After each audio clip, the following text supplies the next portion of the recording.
What's up, everybody? This is Jason, and I have a pickup video. I went down to my hometown area of Louisville, Kentucky this past weekend, and I picked up some physical media. And there's a specific store down in Louisville called The Great Escape, and I believe they have one in Nashville, Tennessee, and they might have a couple other places. But I went there and I picked I picked everything up for. I think I have a receipt right here, $44.42. So that's what I spent. So you can let me know how you think I did. There's two in particular things that really caused it to be expensive. Everything else was relatively inexpensive, but just wanted to pick up some stuff. When I was living down there, it was like a every weekend journey to go to the Great Escape on Bardstown Road. They always had it's a comic book shop, toy shop, physical media, laser disc, records, CDs, Blu-rays, DVDs, 8 tracks, everything, cassettes, and like I said, there's a little bit of everything in there. It's awesome. It's a pop culture museum, a time capsule, if you will. And so I went there and I picked up a bunch of stuff that I just thought would be cool, and I wanted to spend a little cash. So a lot of these are not anything overtly crazy or big deal. Just things I thought would be cool to add to my collection. And first up is POD. This is the Fundamental Elements of Southtown, which, if you know anything about POD, they're kind of a Christian reggae rap metal band, rap reggae punk band. They did some music for WWE. They did the music for Rey Mysterio, I believe. The one that's like a booyaka booyaka. I think that's POD. But anyways, they're kind of like a Christian hip hop rap rock band or whatever. So I picked that up for, I think it was like $1 or $2. So there was that. I put that down here. Next up is a Christian musician called Joy Electric, and this one is called The Ministry of Archers, and he's like kind of electronica music. Just think of analog Sega Genesis, Nintendo 8-bit music, and that's what his music is, with just singing over the top of that kind of music. And if you like that kind of music from the 80s and the 90s, where it's that, like, again, very video game sounding analog synthesizer type music, it's great. And I mean, sometimes it's not even that much words. So if you're not really into the Christian experience or whatever, if you just like the music, I highly recommend checking out Joy Electric. I'm not joking. I'm not exaggerating. His music sounds like it could have been playing for Ninja Gaiden or Contra or Mario Kart or whatever. It just has that kind of vibe to it. So check it out and let me know what you think. I don't think you'll be disappointed. And the biggest surprise on the CD front was, I was shocked when I found this. I was like, and that was also like, I think that was $1. I think this was like $2. Was World Wrestling Federation Superstars WrestleMania the album. When I saw this, I was like, oh my gosh. I was kind of thinking in the back of my head, would that be cool? They had some kind of wrestling CD in all the CDs, and sure enough, they did. So this song, if you know the song, the WrestleMania song and the SummerSlam Jam are 100% pure 90s. I think it's 1993, I believe, is the year this came out. But they bring up 1993 multiple times in those songs. But it is just such a, legit time capsule. When I heard that music, I was like, wow. That made me think of little Jason, like little 10, 11, whatever, 12-year-old Jason.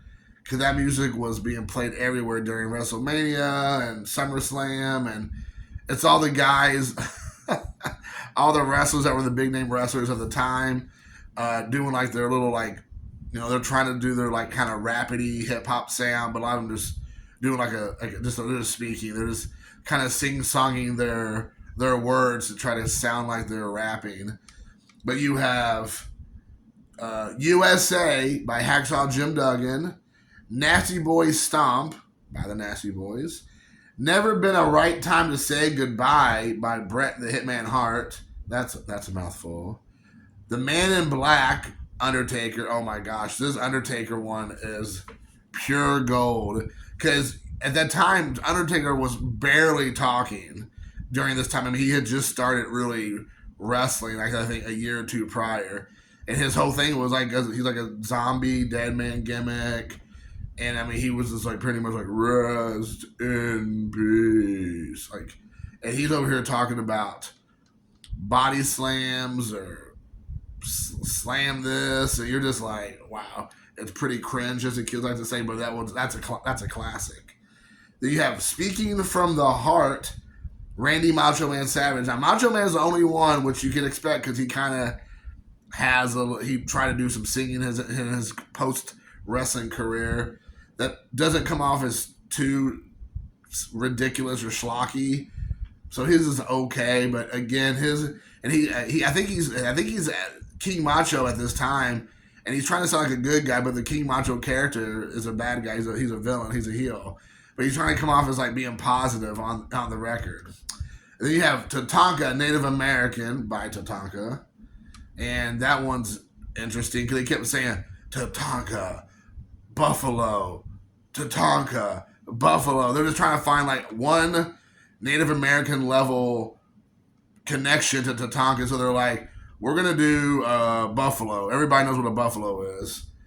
And they just like kept singing the song. I'm Perfect by who else? Mr. Perfect. And then Hard Times by the Big Boss Man. And again, Big Boss Man, I believe he is a good guy during this, but he turns into a bad guy like pretty quick after. And he's always like, I'm wanting to spread the joy and love and respect like my parents taught me. And he's like telling a story in the song. It's like, my parents told me to always respect and love one another or something. And so he's like trying to sing-songy that during that song. But the SummerSlam Jam is a nostalgic blast from the past. Oh my gosh.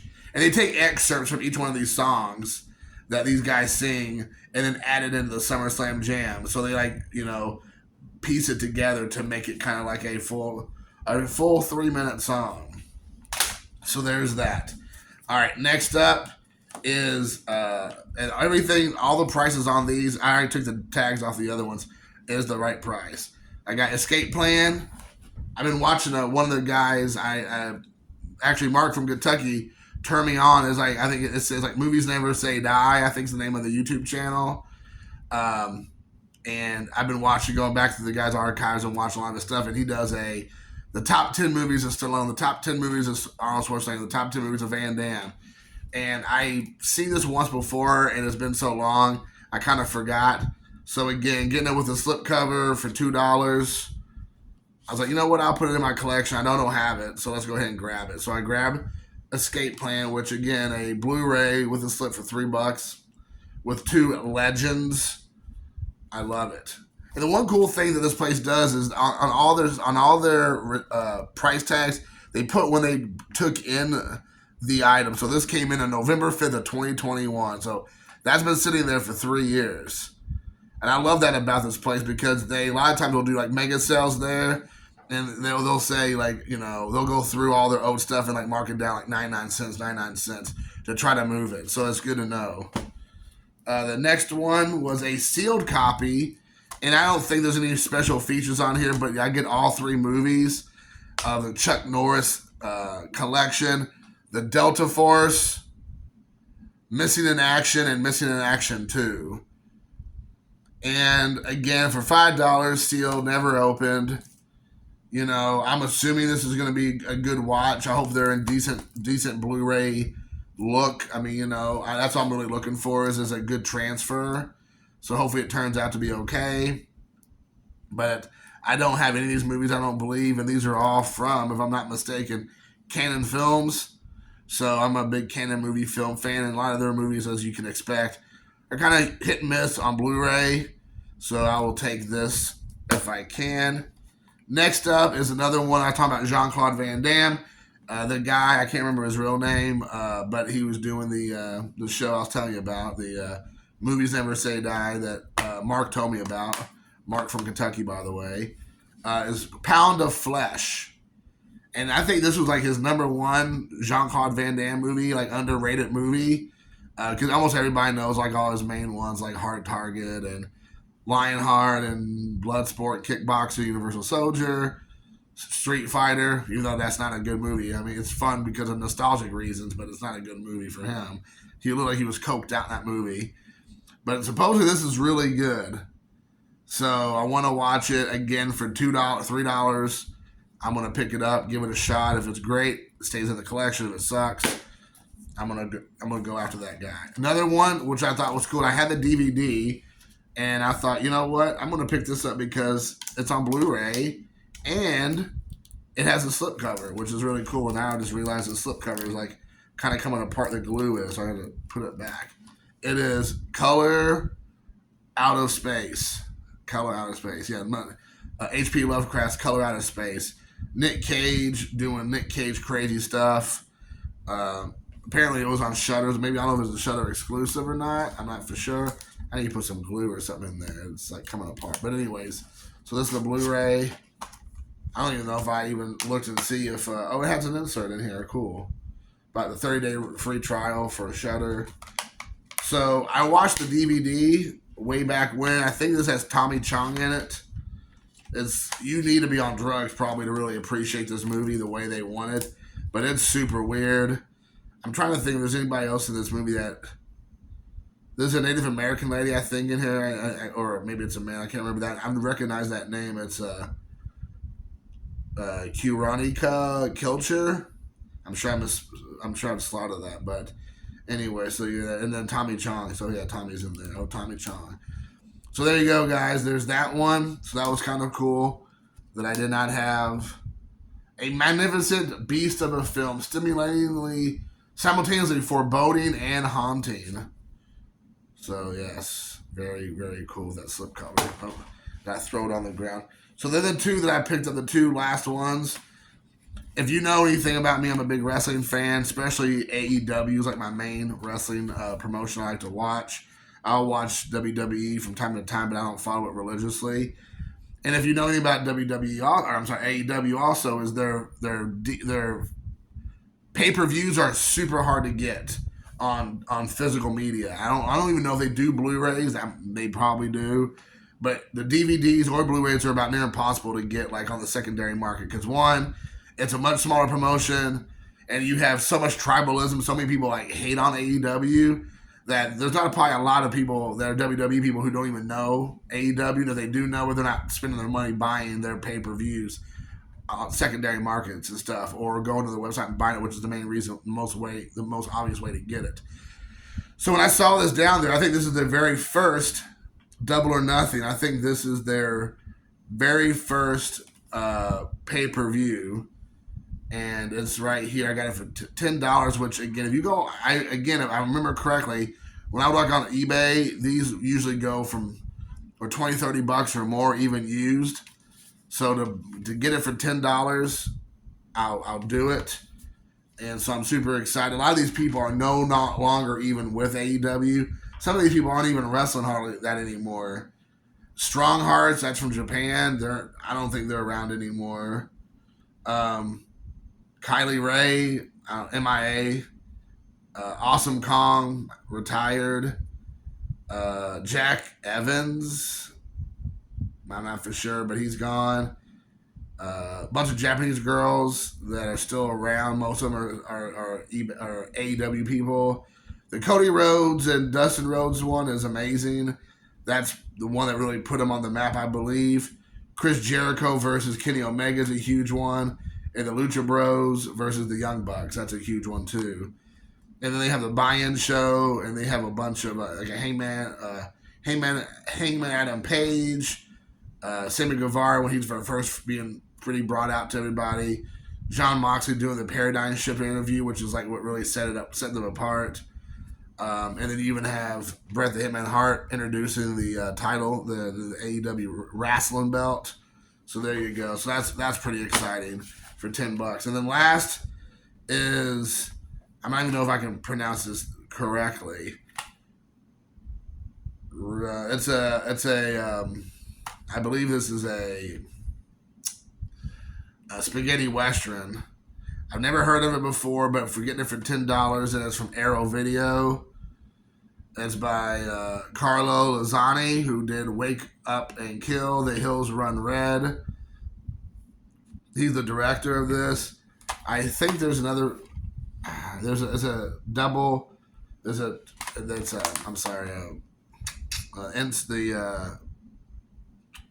I'm in a mental breakdown right now. So it's a dual cover. So there's another cover on the other end, but it's called, what is it?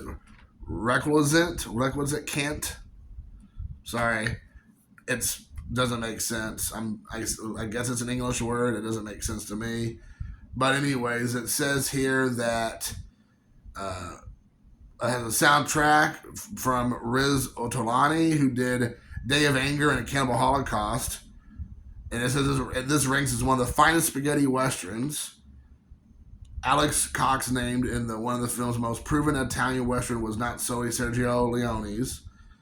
And let's see here. Plays a young man who was raised to be a pacifist by traveling as a traveling preacher after the Confederates massacred his family. But when his stepsister runs away, the pursuit reveals a natural talent as a sharpshooter, as well as a bloody and unexpected confrontation with his past.